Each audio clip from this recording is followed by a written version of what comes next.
الناس اللي كانت مسافرة الخليج اليومين دول، خدوا بالكم، مصر الطيران وقفت شوية رحلات من وإلى الخليج بشكل مؤقت.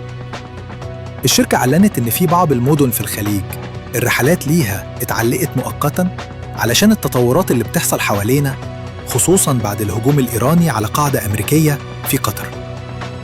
الإمارات، الكويت، السعودية، في مدن منهم المجال الجوي اتقفل مؤقتاً، وده خلى مصر للطيران تاخد خطوة استباقية لحماية الركاب وتنظيم الرحلات.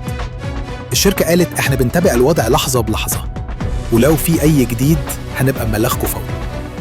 لو أنت حاجز أو عندك رحلة رايحة أو جاية، تواصل معاهم فورا على من مصر كلم 1717، ومن بره استخدم أرقام الفروع في الخليج. الدنيا مش مستقرة، والأمان أهم من أي حاجة.